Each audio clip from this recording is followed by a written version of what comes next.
Movie की शुरुआत में प्रेग्नेंट केट डिलीवरी के लिए अपने हस्बैंड जॉन के साथ हॉस्पिटल में आते हुए दिखाई देती है। डिलीवरी के बाद ऑपरेशन टेबल पर होश आने पर उसे वहां सारे लोग अजीब बिहेव करते दिखाई देते हैं। अब एक नर्स आकर उसे बताती है कि उसके बेबी की डेथ हो गई है, जिसे सुनकर वो जोर जोर से रोने लगती है। फिर तुरंत उसकी आंख खुलती है और पता लगता है कि वो सपना देख रही थी। दरअसल कुछ समय पहले केट की अनबॉर्न बेबी की डेथ हो चुकी थी और वो नाइटमेयर उसे उसी के डिप्रेशन की वजह से आते थे। अपने बेटे को खोने के गम में उसने ड्रिंक करना भी शुरू कर दिया था, लेकिन पिछले एक साल से साइकेट्रिस्ट की काउंसलिंग की हेल्प से उसने अपने ड्रिंकिंग हैबिट पर कंट्रोल किया हुआ था। अब पास्ट को भुलाकर एक दिन केट अपने हस्बैंड जॉन से एक बच्ची अडॉप्ट करने की बात करती है, जिसे जॉन सपोर्ट करता है। दूसरे दिन वो लोग ऑर्फनेज में जाकर वहां की हेड सिस्टर एबिगेल से मिलते हैं और अपने लिए एक बच्ची देखने लगते हैं। तभी जॉन को एक 9 साल की बच्ची पेंटिंग करते दिखाई देती है और अपना नाम एस्टर बताती है। उसी दौरान केट के वहां आने पर जॉन उसे एस्टर से मिलवाता है, जिसकी पेंटिंग देखकर केट काफी इम्प्रेस हो जाती है। कुछ देर एस्टर से बात करने पर दोनों को उसका बिहेवियर पसंद आने लगता है और वो लोग एस्टर को ही अडॉप्ट करने का डिसाइड करते हैं। सिस्टर एबिगेल उन्हें बताती है कि एस्टर रशिया से है और उसे वहां की ऑर्फनेज से जिस फैमिली ने अडॉप्ट किया था वो लोग उसे यूएस लेके आए थे, लेकिन अनफॉर्चुनेटली उस फैमिली की अपने घर में आग लगने की वजह से डेथ हो गई और एस्टर को यहाँ आना पड़ा। सिस्टर के मुताबिक एस्टर वहाँ ज़्यादा किसी बच्चे से बात नहीं करती और बाकी बच्चों से बहुत अलग है, लेकिन इसके बावजूद वो उन सारे बच्चों से काफ़ी इंटेलिजेंट है। अब 3 हफ्ते बाद सारा पेपर वर्क कंप्लीट करके जॉन और केट एस्टर को अपने घर लेके आते हैं, जहां उसकी मुलाकात उनकी छोटी बेटी मैक्स से होती है। मैक्स जन्म से सुन और बोल नहीं सकती, पर हियरिंग एड की मदद से उसे कुछ कुछ सुनाई देता है और वो लिप रीड भी कर सकती है। मैक्स अपनी बहन एस्टर को मिलकर काफी खुश हो जाती है, क्योंकि वो बहुत दिनों से अपनी बड़ी बहन से मिलने के लिए एक्साइटेड थी। अपने नए घर में आने पर एस्टर बहुत खुश दिखाई देती है और तुरंत उन लोगों से घुल मिल जाती है। लेकिन केट का बड़ा बेटा डेनियल एस्टर को जरा भी पसंद नहीं करता और जेलस फील करने लगता है, क्योंकि घर के सारे लोग एस्टर को ही ज्यादा इंपॉर्टेंस देने लगते हैं। अब एस्टर का स्कूल में पहला दिन होता है और वो काफी ओल्ड फैशन और डिफरेंट स्टाइल के ड्रेस पहनकर रेडी होती है, जिसे देख केट उसे उनके दिए हुए आज के जमाने के कपड़े पहनने को कहती है। लेकिन फिर केट एस्टर के वे ऑफ लिविंग की रिस्पेक्ट करते हुए उसे वो ड्रेस पहनने के लिए अलाउ करती है। स्कूल में भी सारे बच्चे एस्टर के ड्रेस का मजाक उड़ाते हैं, जिसे देख उसे एक लड़की पर बहुत गुस्सा आने लगता है और वो उसे घूरने लगती है। अब डेनियल अपने घर के पीछे पेंट बॉल गन से खेल रहा होता है, तभी गलती से वो एक कबूतर पर फायर करता है और वो घायल होकर नीचे गिर जाता है। कबूतर को तड़पते देख डेनियल खुद को गिल्टी फील करने लगता है। तभी एस्टर वहां आती है और उसके हाथ में एक पत्थर देकर उस कबूतर को दर्द से मुक्त करने को कहती है, लेकिन फिर डेनियल के मना करने पर वो खुद उस पत्थर से कबूतर को मार देती है। अब स्कूल में वही लड़की एस्टर के पास रही बाइबल हवा में उछालती है और उसके गले के बैंड को खींचने लगती है, जिसे देख वो काफी ज्यादा गुस्सा होती है और जोर जोर से चीखने लगती है। उसके बाद घर पर केट जब एस्टर को पियानो सिखा रही होती है, तब एस्टर उसे उसकी अनबॉर्न बेबी के बारे में पूछती है। केट बताती है कि उसने उसका नाम जेसिका रखा था और उसकी याद में उसके एशेस अपने घर के गार्डन में रखकर उस पर फ्लावर उगाए थे, ताकि जेसिका हमेशा उसके पास रहे। ये देख एस्टर जेसिका को केट की बेटी होने के लिए लकी मानती है और उसकी तारीफ करती है, जिसे देख केट को एस्टर पर प्राउड होने लगता है। अब डिनर के बाद बच्चे सो जाने पर केट और जॉन किचन में रोमांस कर रहे होते हैं। तभी दोनों नोटिस करते हैं कि एस्टर उन्हें देख रही है और एम्बैरेस फील करने लगते हैं। दूसरे दिन केट एस्टर से कल रात वाले इंसिडेंट को लेकर डिस्कस करना चाहती थी, लेकिन वो शॉक हो जाती है कि उसे इन सब चीजों के बारे में पहले से ही पता होता है। फिर केट जॉन से इस बारे में बात करती है और परेशान होने लगती है क्योंकि इतनी कम एज में इन सब चीज़ों का नॉलेज होना काफ़ी अनकॉमन है। और साथ ही वो मैक्स को लेकर भी परेशान होती है क्योंकि पता नहीं उनके पीठ पीछे एस्टर मैक्स के साथ किन किन लैंग्वेजेस और वर्ड्स का यूज़ करती होगी। लेकिन जॉन उसे एस्टर की बातों को लेकर इतना सीरियस नहीं होने को कहता है क्योंकि हो सकता था कि एस्टर को वो सब की नॉलेज उनके पिछले अडॉप्ट पेरेंट्स या ऑर्फनेज से मिली होगी। नेक्स्ट डे जॉन जब मैक्स को पार्क में खिला रहा होता है तब एस्टर जॉन की नेबर को जॉन से फ्लर्ट करते हुए देखती है और जेलस होने लगती है। उसी दौरान वो पार्क में अपनी स्कूलमेट को नोटिस करती है जो उसका स्कूल में मजाक उड़ाती थी। जॉन को बिजी देख एस्टर उस लड़की को स्लाइड से पुश करती है जिससे उसका पैर टूट जाता है और मैक्स ये सब देख लेती है। उस स्कूल मेट के डैड से कंप्लेंट मिलने पर जॉन डिनर टेबल पर एस्टर को गार्डन में हुए इंसिडेंट के बारे में पूछता है। तब वो कहती है कि वो स्लिप हो गई थी और मैक्स भी एस्टर की बातों को सपोर्ट करती है। अब डैनियल एस्टर के ईटिंग हैबिट को देखकर उसकी इंसल्ट करता है। तब जॉन उसे एस्टर से माफ़ी मांगने को कहता है लेकिन डैनियल मना कर देता है और टेबल से उठकर चला जाता है। उसका रूड बिहेव देख जॉन पनिशमेंट के तौर पर उसका ट्री हाउस लॉक कर देता है। केट जब एस्टर और मैक्स के साथ सुपरमार्केट जाती है तब सिस्टर एबिगेल के कॉल आने पर केट उन्हें गार्डन का इंसिडेंट शेयर करती है। तभी एस्टर को भी पता चल जाता है कि वो उस पर डाउट कर रही है और सिस्टर से उसकी कंप्लेंट कर रही है। अब केट एस्टर को पियानो बजाते देख शॉक हो जाती है क्योंकि वो एकदम फ्लुएंटली पियानो बजा रही थी और उसे पियानो के बारे में पहले से नॉलेज थी। केट के पूछने पर वो कहती है कि उसने सिर्फ उसका दिल रखने के लिए उससे पियानो सीखने के लिए हाँ कहा था। शाम को केट और जॉन में उसकी नेबर को लेकर झगड़ा होने लगता है जिसे सुनकर एस्टर खुश दिखाई देती है। दरअसल एस्टर ने केट से झूठ कहा था कि उस दिन गार्डन में जॉन उस नेबर से फ्लर्ट कर रहा था।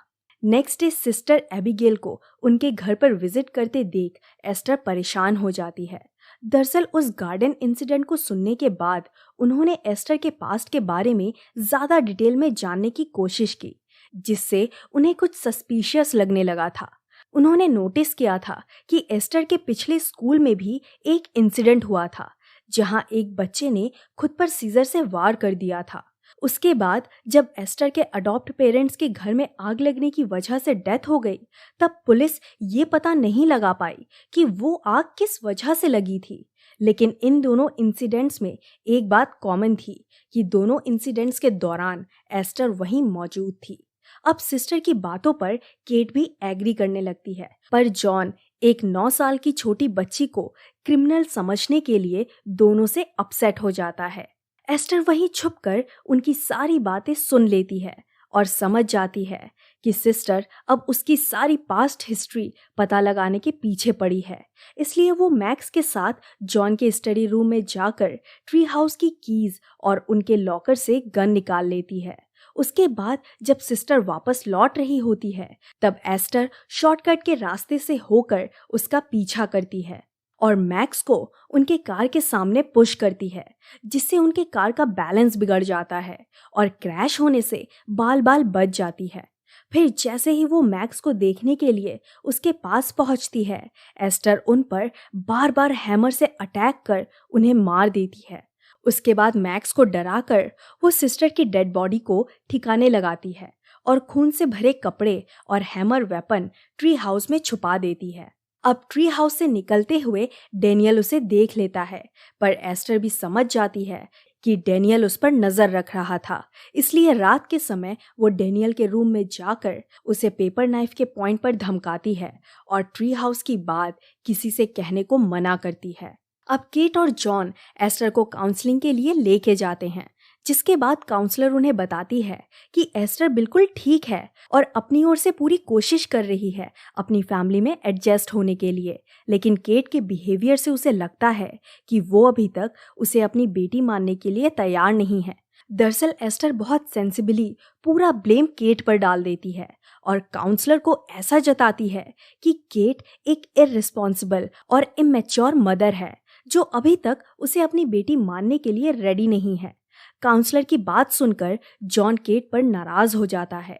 उसे लगता है कि वो अभी तक जेसिका को खोने के सदमे से रिकवर नहीं हुई है और हर बार एस्टर को ब्लेम करती है।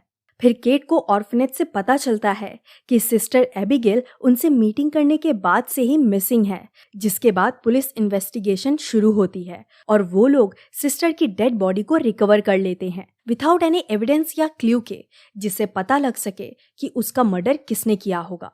अब केट ज्यादा परेशान होने लगती है और उसका एस्टर पर डाउट बढ़ने लगता है। दूसरी ओर एस्टर अपने रूम में एक पेंटिंग को घूर रही होती है, जो विजुअली तो एक नॉर्मल पेंटिंग दिखाई देती है, लेकिन जैसे ही उस पर फ्लोरेसेंट लाइट्स की रोशनी पड़ती है, पता लगता है कि वो एक बहुत ही डरावनी पेंटिंग है, जिसमें एक घर और घर के लोगों को बुरी तरह टॉर्चर करके मारते हुए दिखाया गया है। यहाँ एस्टर का क्रीपी चेहरा देखकर लगता है कि वो अब कुछ भयानक करने वाली थी।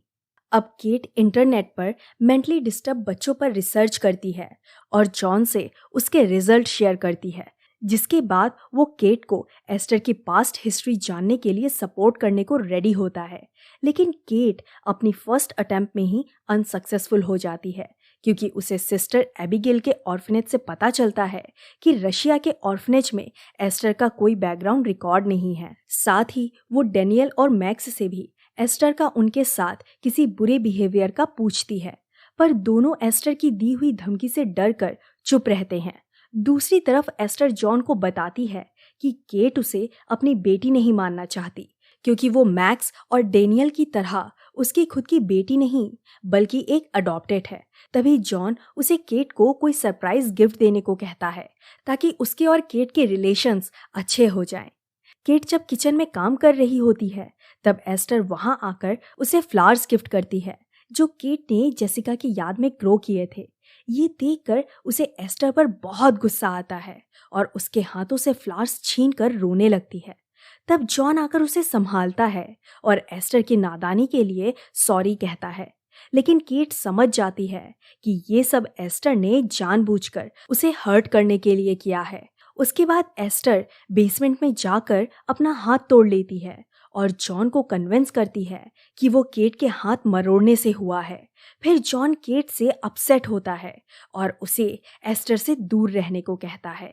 अब जेसिका की यादों में ग्रो किए फ्लावर्स का खोना, जॉन और उसके रिलेशनशिप में दरार आना, एस्टर का वियर्ड और मिस्टीरियस बिहेवियर, इन सब चीज़ों से वो इतना डिप्रेस्ड हो जाती है कि फिर से ड्रिंक करने का सोचती है और शॉप से अल्कोहल ले आती है, लेकिन फिर खुद पर कंट्रोल करके उन बॉटल्स को वॉश बेसिन में फ्लश कर देती है। दूसरे दिन सुबह जब केट बच्चों को स्कूल ड्रॉप करने जाती है, तब डेनियल के बैग से बुक्स गिरते देख वो उसकी मदद के लिए जाती है। तभी एस्टर मैक्स को अकेले देख कार के ब्रेक्स रिलीज कर देती है, जिससे स्लोप पे खड़ी कार नीचे जाने लगती है और केट मैक्स को बचाने के लिए दौड़ती है, लेकिन लकीली कार स्नो में जाकर रुक जाती है और मैक्स को कुछ नहीं होता। अब जॉन और केट की थेरेपिस्ट को लगता है कि ये सब केट की केयरलेसनेस की वजह से हुआ है, क्योंकि एस्टर ने बड़ी चालाकी से केट की खरीदी हुई अल्कोहल बॉटल्स जॉन के हाथों लगा दी थी। उन्हें लगता है कि उसने फिर से ड्रिंक्स करना शुरू कर दिया है, पर केट उन्हें समझाती है कि उसने वो बॉटल बिना कोई सिप लिए वॉश बेसिन में फ्लश कर दी थी। वो उन्हें समझाने की कोशिश करती है कि वो सब एस्टर ने किया होगा, लेकिन दोनों को उसकी बातों पर यकीन नहीं होता और उसे रिहैबिलिटेशन सेंटर में भर्ती होने को कहते हैं। जॉन उसे वार्न करता है कि अगर वो एक वीक के अंदर सेंटर में एडमिट नहीं हुई तो वो अपने बच्चों को लेकर वहां से चला जाएगा। अब डेनियल चुपके से मैक्स के रूम में चला जाता है और उसके पूछने पर मैक्स उसे बताती है कि कार एस्टर ने ही स्टार्ट की थी। उसके बाद मैक्स उसे खुद ने बनाई हुई कुछ ड्राइंग दिखाती है, जो दरअसल एस्टर के किए गए सारे बुरे कामों को उसने ड्राइंग में इलस्ट्रेट किया होता है, जैसे उस क्लासमेट को स्लाइड से पुश करना, सिस्टर एबिगेल को मारना और ट्री हाउस में अपने वेपन को छुपाना। अब ट्री हाउस की ड्राइंग देखकर डेनियल के पूछने पर मैक्स उसे रिवील करती है कि एस्टर ने सारे प्रूफ और बुरी चीजें वहीं पर रखी हैं, लेकिन पता लगता है कि इनकी सारी बातें एस्टर रूम के बाहर से सुन रही होती है, जो अब डैनियल को अपने रास्ते का कांटा समझती है। कुछ देर बाद जब केट मैक्स से मिलने उसके रूम में जाती है तो वहां एस्टर उसका वेट कर रही होती है, जिसके हाथ में केट की पर्सनल डायरी थी। एस्टर उसे उस डायरी का इंसिडेंट याद दिलाती है जब एक दिन वो ड्रिंक के नशे में होने पर मैक्स बाहर खेलते वक्त तालाब में गिर जाती है, पर लकीली जॉन सही समय पर आकर उसे बचा लेता है। दरअसल इस स्टोरी से एस्टर उसे धमकाना चाहती थी कि वो वैसे ही इंसिडेंट फिर से क्रिएट करके मैक्स को मार सकती है और सारा ब्लेम केट पर आ जाएगा। एस्टर उसे कहती है कि अब इसके आगे उसकी फैमिली के लिए वो खुद जिम्मेदार होगी और उसे चैलेंज करती है कि वो उसका कुछ नहीं बिगाड़ पाएगी। नेक्स्ट डे एस्टर के रूम की तलाशी लेने पर केट को उसकी बाइबल मिलती है, जिसमें कुछ आदमियों के फोटोज थे और लास्ट पेज पर सारन इंस्टीट्यूट लिखा हुआ था। उस इंस्टीट्यूट के नंबर को सर्च कर वो वहां कॉल करती है और एस्टर की इंक्वायरी करती है। तभी वो सुनकर शॉक हो जाती है कि सारन इंस्टीट्यूट कोई ऑर्फनेज नहीं बल्कि एक मेंटल हॉस्पिटल है जो एस्टोनिया कंट्री में है। वहाँ एस्टर के नाम से कोई रिकॉर्ड नहीं होने पर वो कंफर्म करने के लिए उन्हें एस्टर की फ़ोटो ईमेल करती है, ताकि हो सकता है कि एस्टर की माँ वहाँ पेशेंट होगी और एस्टर की बर्थ वहाँ हुई थी। दूसरी तरफ डैनियल एस्टर के खिलाफ एविडेंस कलेक्ट करने के लिए ट्री हाउस में जाने पर उसे पता लगता है कि वहाँ कुछ भी नहीं है। तभी एस्टर वहाँ आती है, जिसने वो सारे एविडेंस पहले से ही निकाल लिए होते हैं, जिसके बाद वो उन एविडेंस को जला देती है और ट्री हाउस को बाहर से लॉक कर देती है। अब धीरे धीरे ट्री हाउस भी जलना शुरू होता है और केट उस आग को देख उसकी ओर दौड़ने लगती है। अब डैनियल आग से बचने के लिए नीचे जंप करके बेहोश हो जाता है और एस्टर एक बड़े पत्थर से उसे मारने जाती है, लेकिन तभी मैक्स वहां आकर एस्टर को पुश करती है और डैनियल को बचा लेती है। अब इसके पहले कि एस्टर फिर से पत्थर उठाए, केट वहां पहुंचकर डैनियल को तुरंत हॉस्पिटल ले जाती है, जहां डॉक्टर्स उसे सीरियस कंडीशन में होने पर आईसीयू में रखते हैं। केट जॉन को कन्विंस करने की कोशिश करती है कि ये सब एस्टर का किया है और उसे सारेन इंस्टीट्यूट के बारे में भी बताती है, पर वो अब भी उस पर विश्वास नहीं करता। यहाँ मौका देखकर एस्टर डैनियल के पास जाती है और उसका ऑक्सीजन मास्क निकालकर उसका दम घोटने लगती है, जिससे उसकी हार्ट बीट रुक जाती है। लेकिन डॉक्टर्स तुरंत डैनियल के पास पहुंचकर उसकी हार्ट बीट को नॉर्मलाइज कर उसे बचा लेते हैं। केट समझ जाती है कि ये सब एस्टर ने किया है, इसलिए उसके पास जाकर उसे थप्पड़ मारती है और अपना सारा गुस्सा उस पर निकालने लगती है। केट का एग्रेसिव बिहेवियर देख जॉन उसे रोककर एस्टर को दूर करता है और नर्स उसे शांत करने के लिए बेहोशी का इंजेक्शन देते हैं। उसी वक्त केट के मोबाइल पर एक अननोन नंबर से कॉल आ रहा होता है, जिसे वो मिस कर देती है। अब केट की तबीयत खराब होने की वजह से उसे भी हॉस्पिटल में एडमिट होना पड़ता है और जॉन बच्चों को लेकर घर जाने लगता है। मैक्स को सुलाने के बाद जॉन फ्रस्ट्रेट होकर ड्रिंक करने लगता है। तभी एस्टर एक बोल्ड अट्रैक्टिव ड्रेस और मेकअप में जॉन के पास आती है और उसे सेड्यूस करने लगती है। एस्टर का अट्रैक्टिंग बिहेवियर देख जॉन उस पर चिल्लाता है और अपने रूम में जाने को कहता है और उसे वार्न करता है कि वो कल उसे उसके ऑर्फनेज में भेज देगा। एस्टर गुस्सा होकर वहां से चली जाती है और अपने कमरे में जाकर रोने लगती है। हॉस्पिटल में केट को उसी अननोन नंबर से फिर से कॉल आने पर पता लगता है कि वो सारेन इंस्टीट्यूट के डॉक्टर का है। ईमेल पर भेजी हुई एस्टर की फोटो को पहचानने पर वो केट को तुरंत पुलिस को इन्फॉर्म करने को कहता है। केट को समझ नहीं आता कि डॉक्टर ऐसा क्यों बोल रहा है। तभी वो बताता है कि एस्टर कोई 9 साल की बच्ची नहीं बल्कि 33 साल की एक ग्रोन अप वुमेन है, जिसका नाम लीना क्लैमर है। उसे एक रेयर हार्मोन डिसऑर्डर की बीमारी है, जिसकी वजह से उसकी फिजिकल ग्रोथ रुक चुकी है।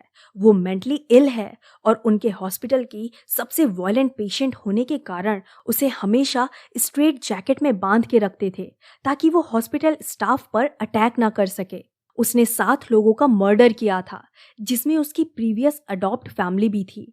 जब उसने अपने अडॉप्ट फादर को सिड्यूस करने की कोशिश की थी तो उसके रोकने पर उसने उसे और उसकी पूरी फैमिली को मार डाला और घर में आग लगा दी। और कोई उस पर कभी शक नहीं कर पाया क्योंकि वो हमेशा छोटी बच्ची होने का नाटक करके खुद को इनोसेंट प्रूव कर देती। डॉक्टर की बात सुनकर केट तुरंत हॉस्पिटल से निकलकर घर की तरफ जाने लगती है और पुलिस को इन्फॉर्म करती है। एस्टर जॉन के रिजेक्शन से काफी गुस्सा होकर रूम की सारी चीजें फेंकने लगती है और अपना मेकअप उतारकर अपने रियल रूप में आ जाती है। गले और हाथों के बैंड को निकालने पर उसके स्कार्स दिखाई देते हैं जिसे वो हमेशा छुपाया करती थी। दरअसल ये स्कार्स उसे मेंटल हॉस्पिटल में आए होते हैं जब वो एग्रेसिवली खुद को स्ट्रेट जैकेट से छुड़ाने की कोशिश करती थी। उसके बाद वो अपने प्रोस्थेटिक दांत और चेस्ट पर बंधी बैंडेज भी निकालती है जिसे वो अपनी ब्रेस्ट को छुपाने के लिए पहनती थी ताकि कोई उस पर शक ना करे कि वो एक ग्रोन अप वुमेन है। एस्टर के रूम से चीजों की टूटने की आवाज सुनकर जब जॉन उसे समझाने के लिए जाता है तो वहां उसे फ्लोरोसेंट लाइट से पूरे रूम में की हुई पेंटिंग नजर आती है जिसमें काफी स्केरी वायलेंस और सेक्सुअल कंटेंट था। उसे अब भी समझ नहीं आता कि 9 साल की एस्टर ये सब कैसे और क्यों कर रही है। इतने में जॉन के फोन पर केट का कॉल आता है और जब वो उसे रिसीव करने जाता है तो अचानक घर की लाइट चली जाती है और वो फोन वहीं रखकर मेन स्विच की तरफ देखने चला जाता है। उस वक्त एस्टर उस पर नाइफ से बार बार अटैक कर मार देती है जिसे देखकर मैक्स वहां से भागकर छुप जाती है। केट घर पहुंचकर जॉन की डेड बॉडी देखती है और रोने लगती है, लेकिन फिर मैक्स का ख्याल आने पर खुद को कंट्रोल करके उसे ढूंढने लगती है। अब केट को वहां देख एस्टर उस पर जॉन की चुराई हुई गन से शूट कर घायल कर देती है। तभी घर के ग्रीन हाउस से कुछ आवाज सुन एस्टर मैक्स का पीछा करते हुए वहां पहुंच जाती है और उसे ढूंढने लगती है।